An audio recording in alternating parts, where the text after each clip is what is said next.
Good morning student. Today we will discuss about chapter 3 chemistry 11th class periodic classification of elements.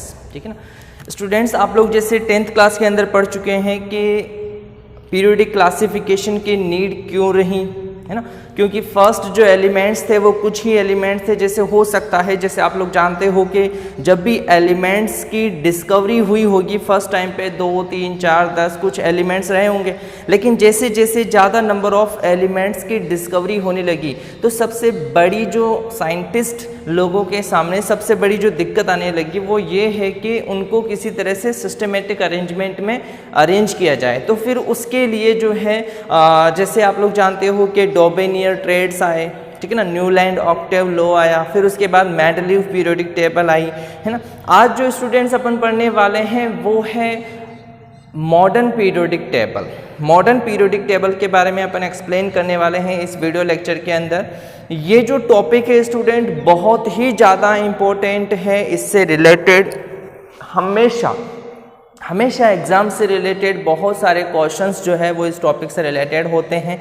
और ये पूरी chemistry का निचोड़ समझ लीजिए, या पूरी केमिस्ट्री के सबसे बेसिक फंडामेंटल समझ लीजिए कि अगर आप लोगों को मॉडर्न पीरियोडिक टेबल के ट्रेंड समझ में आ जाते हैं, अगर मॉडर्न पीरियोडिक टेबल के अंदर जो एलिमेंट्स दिए हैं उनके सिंबल्स याद हैं, उनके आपको अगर इलेक्ट्रॉनिक कॉन्फ़िगरेशन, एटॉमिक नंबर, उनके वैलेंस इलेक्ट्रॉन, उसके नंबर ऑफ शेल्स, ये सारा अगर आप लोगों को याद है, लर्न है, तो स्टूडेंट्स आप लोगों को केमिस्ट्री को समझने में बहुत आसानी हो जाती है। ठीक है ना। चलिए अपन अपना टाइम वेस्ट ना करके सबसे पहले अपन बात कर लेते हैं मॉडर्न पीरियोडिक टेबल के बारे में।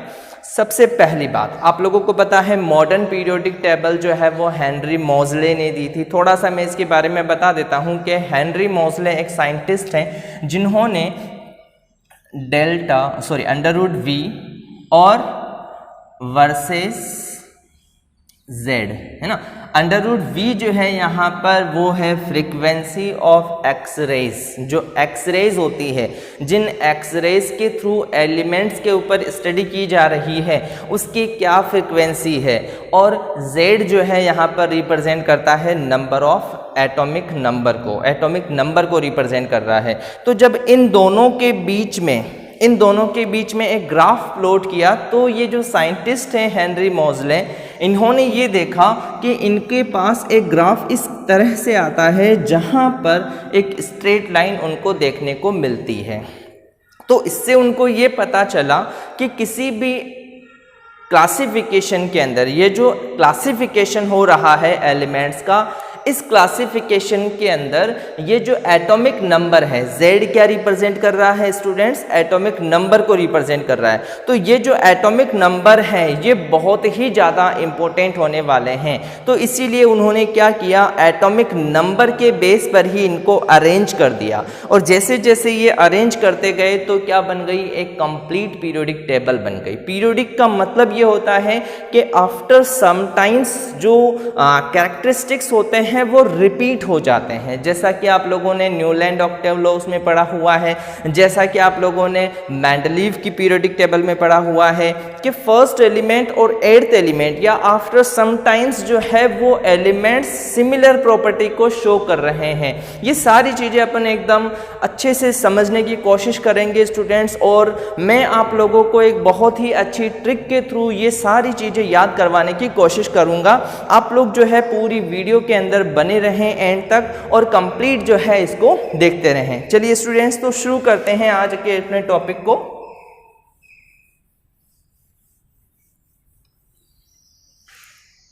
देखिए, सबसे पहली बात आप लोगों को पता है कि जो मॉडर्न पीरियोडिक टेबल है वो डिवाइड की गई है टोटल 4 ब्लॉक्स के अंदर। 4 ब्लॉक्स कौन कौन से हैं? S ब्लॉक है, P ब्लॉक है, D ब्लॉक है और F ब्लॉक है। ठीक है, चलिए अब अपन बात कर लेते हैं कि मॉडर्न पीरियोडिक टेबल है क्या। मॉडर्न पीरियोडिक टेबल, ये जो मॉडर्न पीरियोडिक टेबल हैं इसके नोट्स में आप लोगों को चैप्टर के नोट्स में जैसे जैसे वीडियोस कंप्लीट होते रहेंगे मैं आप लोगों को प्रोवाइड करवाता रहूँगा और आप लोग उन नोट्स की हेल्प ले सकते हैं। और अपन बात कर रहे हैं, देखिए modern periodic table. Modern periodic table के अंदर जैसे कि आप लोगों को यहाँ से लिखना शुरू करना है ली ना के रब से फरियाद। है लीना के रब से फरियाद। है लीना क्या है? एक गर्ल है जो कि क्या कर रही है? अपने रब से फरियाद कर रही है, दुआ मांग रही है, प्रे कर रही है, ठीक है ना। अब ये प्रे क्या कर रही है? उसने ये प्रे की कि उसके क्या हो जाए? चाइल्ड हो जाए, और चाइल्ड में भी कौन सा? सन हो जाए, है ना, बेटा हो जाए। तो अब जब चाइल्ड हो जाता है तो चाइल्ड क्या करता है? चाइल्ड बड़ा हो गया, बेटा बड़ा हो गया। अब बेटा बड़ा होने के बाद बेटा मांगे कार स्कूटर, बाप रोए। बेटा मांगे कार स्कूटर, बाप रोए। यानी कि बेटा अगर मांग रहा है, क्या मांग रहा है? कार मांग रहा है, स्कूटर मांग रहा है, तो बाप क्या करेगा? रोएगा कि भाई बाप को पैसा खर्च करना पड़ेगा। तो बाप जो है बेचारा क्या कर रहा है? परेशान हो रहा है। उसको अपन ने क्या किया? एक लैंग्वेज के अंदर लिखने की कोशिश की, बेटा मांगे कार स्कूटर, बाप रोए, ठीक है। चलिए, अब उसके बाद जब अगर बेटे के पास कार आ चुकी है, कार आ गई उसके पास, तो कार आने पर वो अभी 18 ईयर्स का नहीं हुआ है, मान लीजिए वो 18 ईयर्स का नहीं है, या हो सकता है मान लीजिए 18 ईयर्स का हो भी गया, तो क्या होता है स्टूडेंट्स? वो एक सड़क पर जा रहा होता है, रोड पर, और रोड के बीचों बीच में मान लीजिए एक खड्डा सा था, काम चल रहा था, रोड का एक खड्डा था, और खड्डे के अंदर वो क्या है? गिर गया विद कार। कार के साथ ही वो इसके अंदर गिर जाता है। यानी वहाँ से उसकी कार आ रही है और कार किस में जा रही है? इस होल के अंदर गिर जाती है, ठीक है। चलिए, अब जैसे ही यहाँ पर वो गिर गई, तो ये जो एक्चुअल में ये जो लड़का था वो किसका फैन था? वो फैन होता है किसका? शक्तिमान का।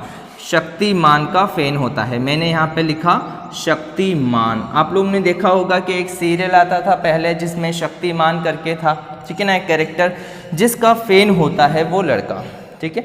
चलिए, अब यहाँ पर क्या हुआ? वो यहाँ पर गिर गया, और गिरने के बाद वो बाहर निकलना चाहता है, और वो बाहर निकलने के लिए किसकी मदद मांग रहा है? शक्तिमान की मदद मांग रहा है। अब आप लोगों को थोड़ा सा इस कहानी के अंदर थोड़ा सा घुमाना है। घुमाना क्या है कि ये जो मान है शक्तिमान, इसको क्या कर देना है? शक्तिवान। शक्तिवान से क्या कर रहा है? वो हेल्प लेने की कोशिश कर रहा है। लेकिन एक्चुअल में क्या होता है? शक्तिमान भी कहीं ना कहीं बिजी होता है और वो हेल्प करने के लिए मना कर देता है। अब जैसे उसने हेल्प करने के लिए मना कर दिया, ठीक है, तो अब यहाँ पर इसकी क्या फंसी हुई है? जान फंसी हुई है। खड्डे के अंदर बेचारा फंसा हुआ है, जान जा सकती है इसकी। तो अब यहाँ क्या होता है? इस सारी कहानी को आपको याद रखना है, और इससे रिलेटेड मैं यहाँ पर एक लाइंस क्रिएट कर रहा हूँ, आपको उसे देखना है। चलिए, जैसा आप लोगों ने देखा बच्चे के पास क्या आ चुकी है? कार। तो कार आने के बाद शक्ति, ये तो हो गया शक्ति, यहाँ से वान करे मना, शक्तिवान करे मना। फिर कौन निकाले कुएं से जान, ठीक है। शक्तिवान करे मना, फिर कौन निकाले कुएं से जान, उसकी जान कौन निकालेगा कुएं से, ठीक है ना, ये चीज़ें। अब उसके बाद देखिए स्टूडेंट्स, ये अगली जो ट्रिक है वो बहुत अच्छी तो नहीं कह सकते हैं, लेकिन आप लोगों को याद करनी है। हो सकता है आप लोगों के पास कोई अनदर और भी ट्रिक हो उससे रिलेटेड, तो आप लोगों को याद करने के लिए जैसी ट्रिक मेरे पास है वो मैं आपको बता रहा हूँ कि यहाँ पर आप क्या करो, ये जरा 90 मोबाइल। 90 का मतलब क्या होता है? 90, ये 90 यानी कि 90, ठीक है। ये जरा 90 मोबाइल, ये जरा 90 मोबाइल तो रुपए रोड पर पड़े आगे कड़क, ठीक है ना। ये जरा 90 मोबाइल तो रुपए रोड पर पड़े आगे कड़क। तो इसमें आप जैसे ये कहानी बना सकते हैं कि जैसे ये जो लड़का है, ये लड़का किसी शॉप पर जाता है, किसी दुकान पर जाता है मोबाइल की शॉप पर, और वहाँ पर क्या करता है, थोड़ी सी अकड़ बताने की कोशिश करता है। वो मतलब पैसा नहीं देना चाहता है और मोबाइल लेना चाहता है। तो वो कितने मोबाइल ले रहा है, 90 मोबाइल 90 मोबाइल ले रहा है कि अब मोबाइल दे दो और रुपए तो रोड पर पड़े करे, आगे ले लो वहाँ से, मेरे पास कुछ नहीं है, ठीक है ना। चलिए फिर उसके बाद क्या होता है, उसके बाद ये थोड़ा हफ्ता वसूली करने लग जाता है। तो यहाँ पर आ जाता है ला हफ्ता वरना रे, ला हफ्ता वरना रे, ला हफ्ता वरना रे उस्मान इधर पिटाई और होगी, है ना। ला हफ्ता वरना रे उस्मान इधर पिटाई और होगी। एक ये जो लड़का है, ये लड़का क्या कर रहा है, हफ्ता वसूली कर रहा है, हफ्ता मांग रहा है। किससे मांग रहा है, उस्मान से। एक लड़का है जिसका नाम क्या है, उस्मान है, और उस उस्मान लड़के से क्या मांग रहा है, ये हफ्ता मांग रहा है और कह रहा है कि ला हफ्ता वरना रे उस्मान इधर पिटाई और होगी, पिटाई और होगी, उसे पीटेगा भी ये, ठीक है ना। फिर उसके बाद आ जाता है एक्शन रिप्ले दबंग से भी। उसके बाद आपको इतना याद रखने की ज़रूरत नहीं है, इन एलिमेंट्स को आप छोड़ भी सकते हैं, ठीक है ना। चलिए तो यहाँ तक अपन ने देखा है सबसे पहले। अब वापस अपन यहाँ चलते हैं। तो देखिए स्टूडेंट्स, यहाँ पर ये क्या है, फर्स्ट लाइन है, ये सेकंड लाइन है, ये थर्ड लाइन है, एक लाइन यहाँ पर आएगी, ठीक है। अब उसके बाद क्या करना है, जैसा आप लोगों ने यहाँ पर एक दो लाइंस ले रखी है ऊपर, इसी तरह से इसके भी यहाँ पर अपन क्या करेंगे, जैसे मान लीजिए अपन कहते हैं एग्जैक्ट एक लाइन यहाँ आ जाएगी, एक लाइन यहाँ आ जाएगी, ठीक है ना, इस तरह से। अब उसके बाद आपको क्या करना है, यहाँ पर लिखना है बैंगन आलू गाजर इन थैला। ये वाली लाइन छोड़ दो आप, लास्ट वाली लाइन, ठीक है।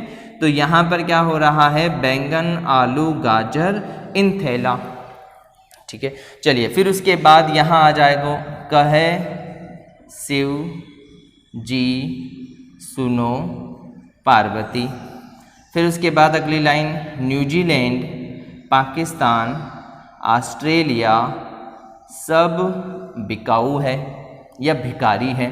फिर उसके बाद ओल्ड स्टाइल से टी पो, ओल्ड स्टाइल से टी पो। देन इसके बाद फिर कल बाहर आई आंटी, ठीक है ना। फिर उसके बाद यहाँ पर हीना। एक आपको यहाँ से क्या करना है, ऊपर चलना है। क्यों, क्योंकि आप जानते हो हाइड्रोजन को जहाँ से लिखा है जस्ट उसी के सामने से आप क्या लिखोगे, इसे लिखना शुरू करोगे। हीना नीना आरती करण जिंदा रहेंगे। सबसे पहले आप लोगों को ये इतना तो लर्न होना ही चाहिए स्टूडेंट्स। ये जो मैंने ट्रिक बताई है बहुत सिंपलेस्ट ट्रिक है। आपको इस ट्रिक के थ्रू ही याद करने के को आप लोगों को बेनिफिट होगा, वरना अगर आप लोग ये चाहोगे उसे hydrogen lithium sodium potassium rubidium caesium francium और ऐसे करके आप लोग अगर याद करने की कोशिश करोगे तो हो सकता है आप लोगों को ज़्यादा एक्स्ट्रा एफर्ट करने पड़े। लेकिन अगर आप लोगों ने इस ट्रिक के थ्रू इसे याद रखने की कोशिश की है तो ये आप लोगों को बहुत अच्छे से और बहुत ईजी वे में आप लोगों को याद हो जाएगी। ठीक है स्टूडेंट्स, चलिए अब इसके बाद एक जो आता है स्टूडेंट्स, यहाँ पर कुछ दो लाइंस आती हैं और यहाँ ये जो लाइन है इसके लिए ये है कि सीने पर नदियाँ, सीने पर नदियाँ सीने पर नदियाँ प्रेम की सगाई, सीने पर नदियाँ प्रेम की सगाई और गदगद तब दिल हुआ अरे तुम यूं भी लाजवाब लगे, यूं भी लाजवाब लगे। ठीक है ना, चलिए अब देखिए एक बार काउंट कर लेते हैं इनको, 1 2 3 4 5 6 7 8 9 10 11 12 13 14 एलिमेंट्स होने चाहिए कंप्लीट, ठीक है ना। वापस से बताता हूँ मैं ये, सीने पर नदियाँ प्रेम की सगाई, ऐसम सगाई, और गदगद तब दिल हुआ, अरे तुम यूं भी लाजवाब लगे। हुआ क्या है कि एक लड़का है प्रेम, जिसकी सगाई होने वाली है।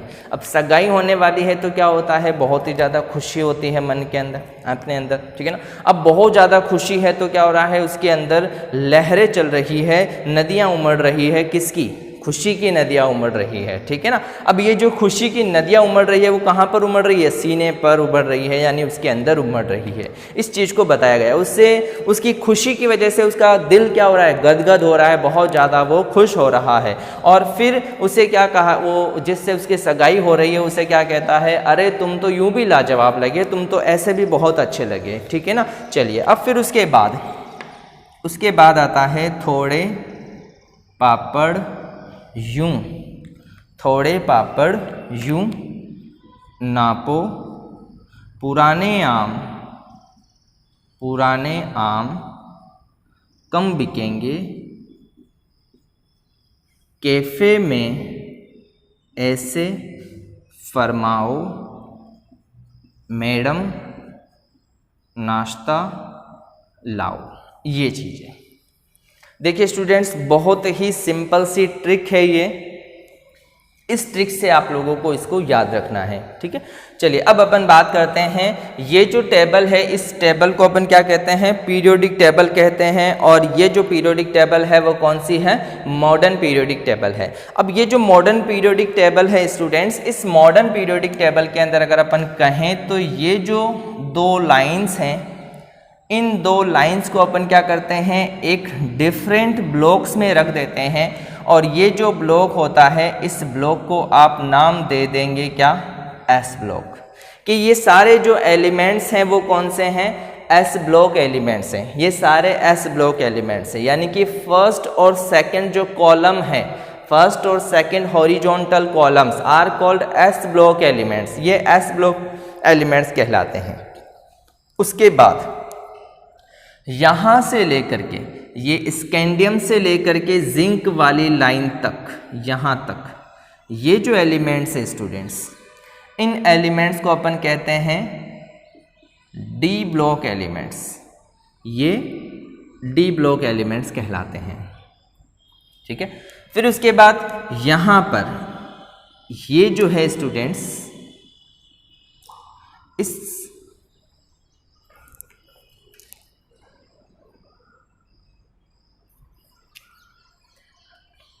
यहाँ पर ये जो एलिमेंट्स है स्टूडेंट्स, इसमें से आप इस हीलियम को बाहर निकाल देंगे। और ये जो एलिमेंट्स है स्टूडेंट्स, ये कहलाते हैं पी ब्लॉक एलिमेंट्स, ये सारे पी ब्लॉक एलिमेंट्स, ठीक है। समझ में आ रहा होगा आप लोगों को बहुत अच्छे से। और यहाँ से ये जो दोनों लाइंस हैं, वर्टिकल लाइंस, इन दोनों लाइंस को अपन कहते हैं एफ ब्लॉक एलिमेंट्स, ये एफ ब्लॉक एलिमेंट्स कहलाते हैं।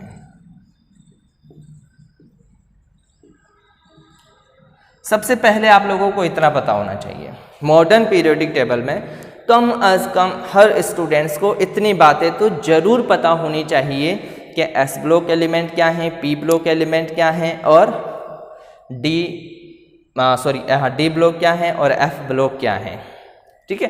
अब उसके बाद देखिए अपन इसमें थोड़ा सा आगे बढ़ते हैं। मॉडर्न पीरियोडिक टेबल में हुआ क्या है, मॉडर्न पीरियोडिक टेबल के अंदर जो अरेंजमेंट किया गया है एलिमेंट्स का, वो इंक्रीजिंग ऑफ एटॉमिक नंबर किया गया है। अब इंक्रीजिंग ऑफ एटॉमिक नंबर के अकॉर्डिंग अगर अपन बात करते हैं स्टूडेंट्स, तो इंक्रीजिंग ऑफ एटम्स के अकॉर्डिंग अगर अपन देखना चाहते हैं तो अपन ये कहेंगे कि सबसे कम जो है वो किसका है स्टूडेंट्स, वो है आपके हाइड्रोजन का।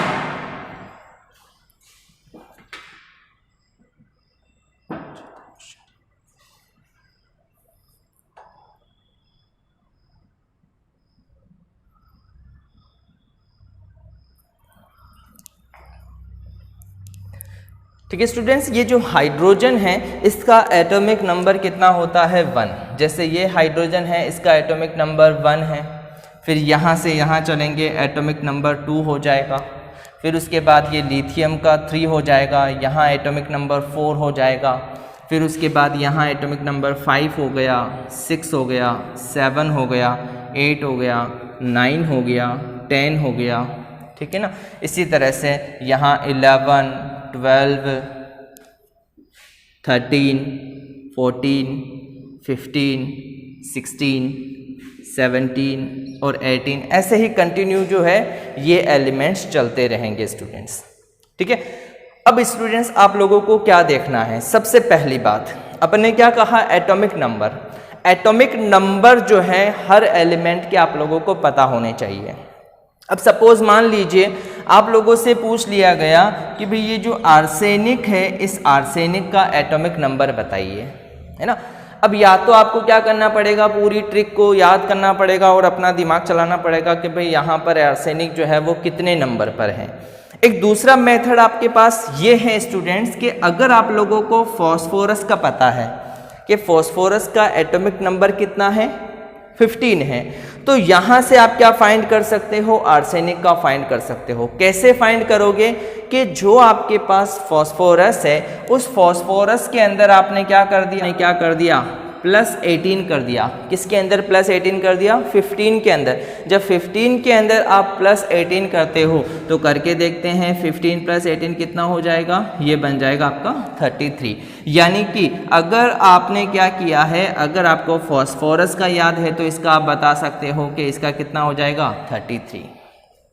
ये चीज़ हर जगह फॉलो होने वाली है। अगर इसी तरह से जैसे आपको नाइट्रोजन का एलिमेंट्स या एटॉमिक नंबर पता है कि इसका एटॉमिक नंबर 7 है, तो 7 के अंदर अगर आप 8 ऐड कर देते हैं तो क्या आ जाएगा, 7 + 8 कितना हो जाएगा 15 हो जाएगा, जो कि फॉस्फोरस का एटॉमिक नंबर है। इसी तरह से जैसे आपने ऑक्सीजन का एटॉमिक नंबर अगर आपको पता है जिसका एटॉमिक नंबर कितना होता है 8, 8 + 8 कर देंगे तो क्या हो जाएगा 16, यानी सल्फर का एटॉमिक नंबर आ जाएगा, ठीक है ना स्टूडेंट।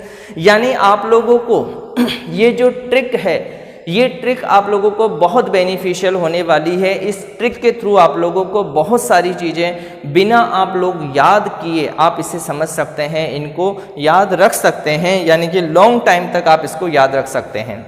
बस आपको क्या याद रखनी है, ये ट्रिक याद रखनी है जिससे के थ्रू आपने इसको लर्न किया है। देन उसके बाद इसी तरह से क्या होता है स्टूडेंट्स, अगर यहाँ पर भी अपन क्या कर देते हैं +8 कर देते हैं। यानी अगर आपको हीलियम का पता है कि एटॉमिक नंबर कितना है 2 है, तो 2 में +8 कर देंगे तो कितना हो जाएगा 10। जब इसका पता चल गया कि ये 10 है तो ये 9 ही होगा ऑब्वियसली, ये 8 हो जाएगा, ये 7 हो जाएगा, ये 6 हो जाएगा। यानी कि इस तरह से यहाँ पर नंबर ऑफ इंक्रीजिंग ऑर्डर में चल रहे हैं, ठीक है। इसी तरह से अगर आपको जैसे आर्सेनिक का पता चल गया और आप Sb का चाहते हैं तो यहाँ पर फिर से आपको क्या करना है 18 प्लस करना है। और अगर आपको इसका पता है और क्या करना चाहते हो, आप बिस्मिथ Bi का पता करना चाहते हो तो आपको क्या करना पड़ेगा +32, यानी इसका जो भी आएगा उसके अंदर +32, ठीक है ना।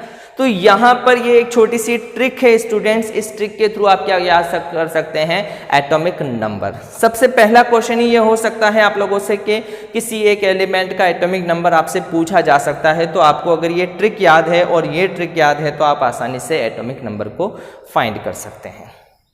ओके स्टूडेंट्स, चलिए देखिए आपको याद सिंपल सा बस ये रख लो 8, 8, 18, 18 + 32, 8, 8, 18, 18 और 32, बस इतना सा याद रख लो। तो उससे क्या हो जाएगा आपका ये जो है पोर्शन कंप्लीट हो जाएगा, ठीक है ना। इसी तरह से जैसे आप चाहो तो यहाँ पर भी कर सकते हो, बट यहाँ पर आपको क्या करना है +2 करना है, +8 करना है, +8 करना है, +18 करना है, +18 करना है और +32 करना है।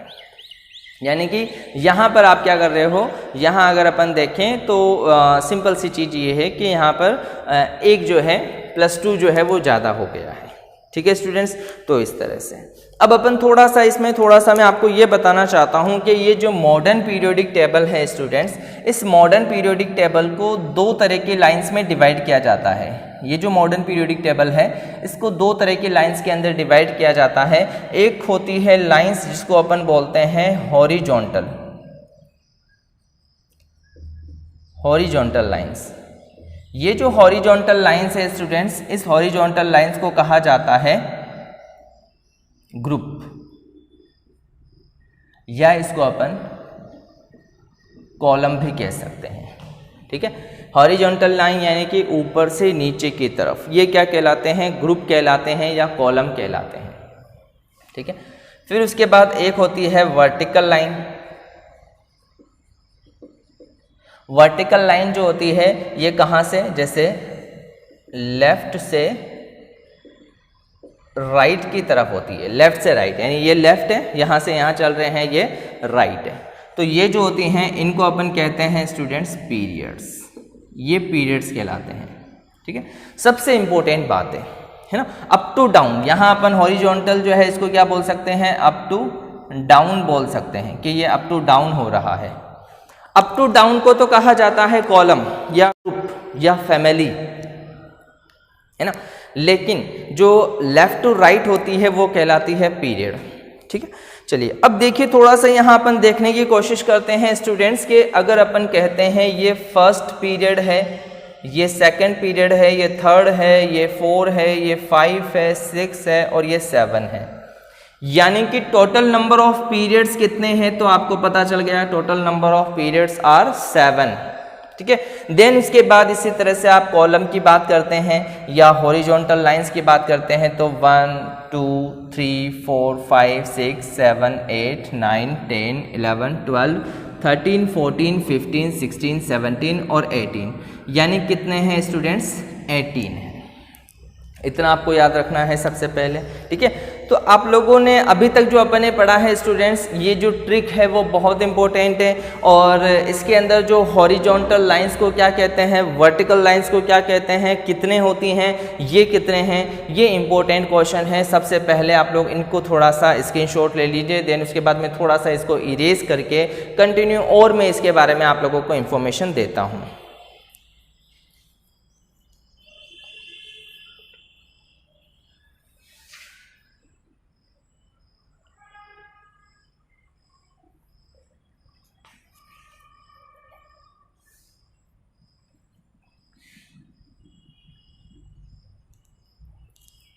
यस स्टूडेंट्स, देखिए नंबर ऑफ पीरियड्स आपको पता चल गए, नंबर ऑफ ग्रुप आपको पता चल गए, फैमिलीज आपको पता चल गई। ठीक है ना, इन सब के ऊपर अपन s block, d block, p block, f block, इन सब के ऊपर अलग अलग से बिल्कुल सेपरेटली भी इनको पढ़ेंगे, लेकिन अभी जो अपन थोड़ा सा इसके अंदर देख रहे हैं तो इसमें आप लोग देखिए कि इसे 4 ग्रुप्स में डिवाइड किया गया है, S P D F blocks. ठीक है ना, ये ब्लॉक्स हैं इनके, इसमें इसको डिवाइड किया गया है। अब कुछ बातें आप लोगों को इसमें याद रखनी है, जैसे सबसे छोटा पीरियड होता है वो कौन सा है? फर्स्ट पीरियड जो है वो स्मॉलेस्ट पीरियड है, जिसके अंदर ओनली 2 एलिमेंट्स आर प्रेजेंट। ठीक है, स्मॉलेस्ट पीरियड। तो सबसे स्मॉलेस्ट पीरियड कौन सा होगा? Smallest period. तो स्मॉलेस्ट पीरियड का क्वेश्चन आता है तो आपको याद रखना है कि फर्स्ट है, जिसके अंदर सिर्फ और सिर्फ कितने एलिमेंट्स हैं? 2 एलिमेंट्स आर प्रेजेंट, 2 ही एलिमेंट्स प्रेजेंट है। फिर उसके बाद अगर आपसे ये पूछ लिया जाए कि लार्जेस्ट कौन सा है, लार्जेस्ट पीरियड कौन सा है, तो आप लोगों को याद रखना है 6th जो पीरियड है, 7th नहीं, 6th पीरियड। 6th पीरियड जो है वो लार्जेस्ट है और इसमें कितने एलिमेंट्स हैं? 32 एलिमेंट्स हैं। ठीक है ना, लार्जेस्ट है। ये जो 7th वाला होता है एक्चुअल में स्टूडेंट्स, ये क्या है? थोड़ा इनकम्प्लीट है, अभी तक बहुत सारे एलिमेंट्स खोजे नहीं गए हैं, तो ये इसे इनकम्प्लीट कहा जाता है। ठीक है ना, अब क्वेश्चन ये भी पूछ लिया जाए कि अगर मान लीजिए इनकम्प्लीट पीरियड कौन सा है, तो आपको याद रखना है 7th पीरियड जो है वो इनकम्प्लीट पीरियड है। ठीक है, चलिए थोड़ा सा और इरेज करता हूं मैं।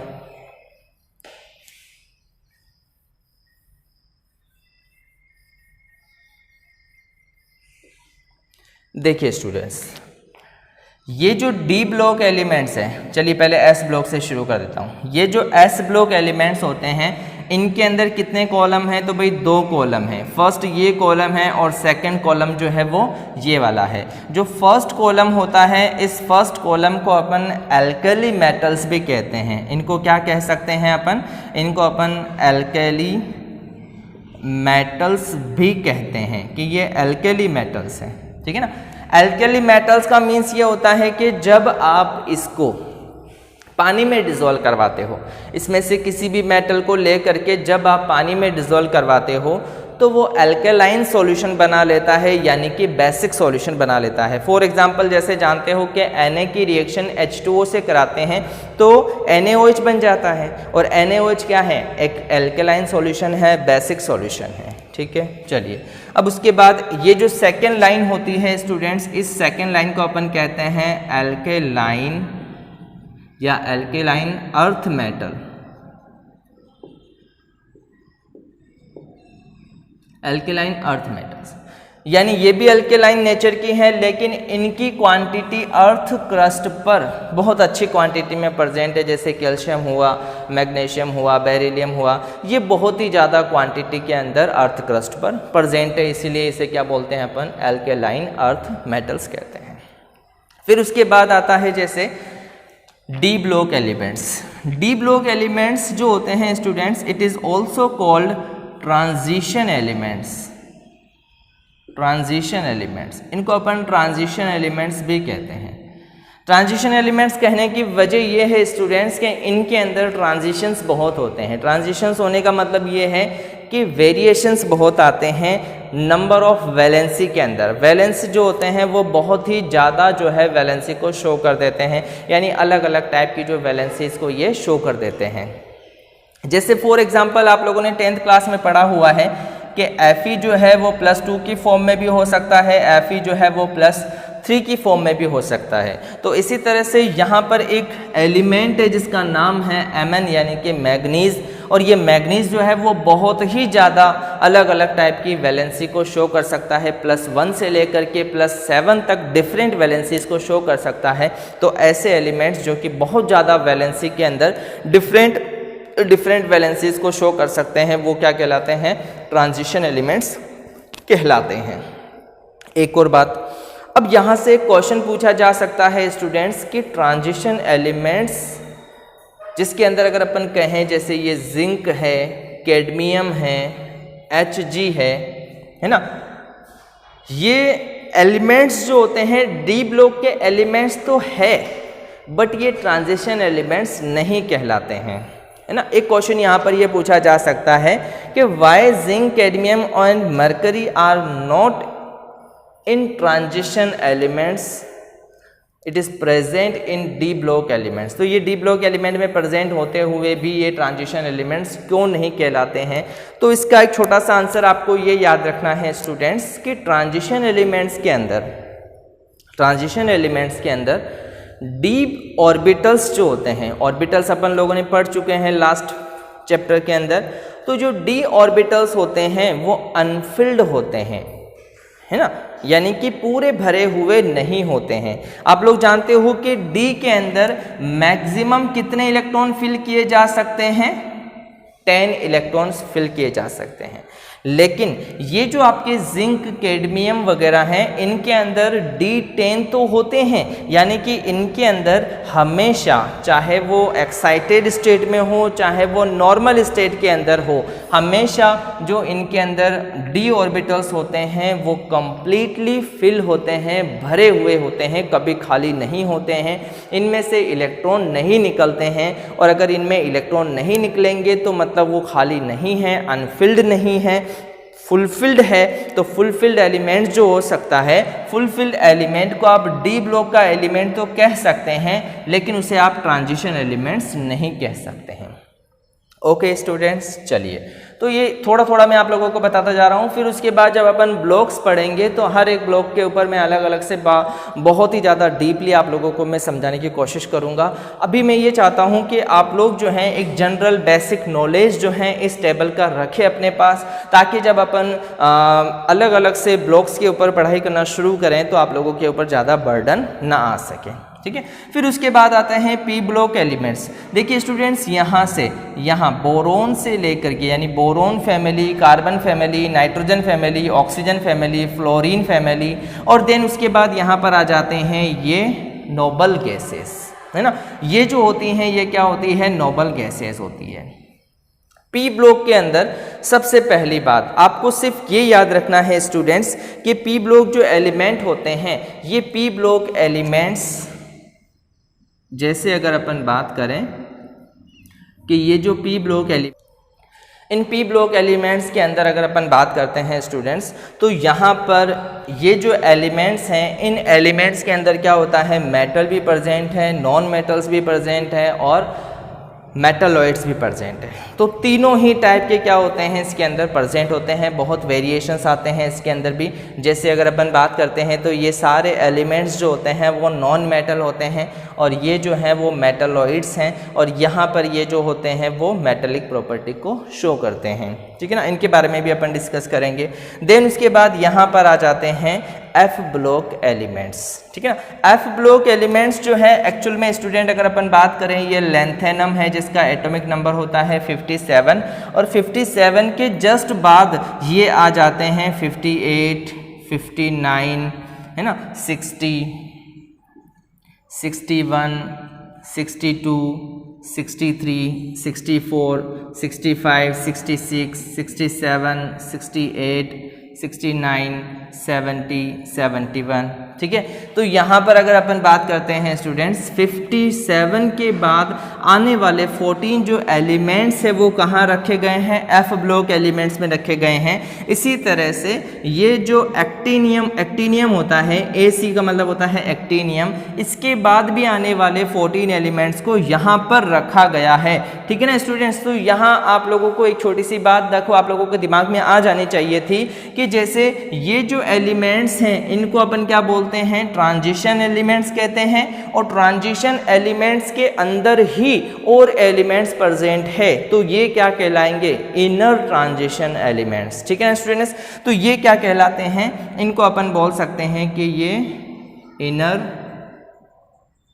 ट्रांजिशन एलिमेंट्स कहलाते हैं, इनर ट्रांजिशन एलिमेंट्स कहलाते हैं, ठीक है स्टूडेंट्स। तो एक बार वापस आप लोग इसका स्क्रीनशॉट लीजिए, मैं आपको इसके आगे कंटिन्यू और थोड़ा एक्सप्लेनेशन करता हूँ।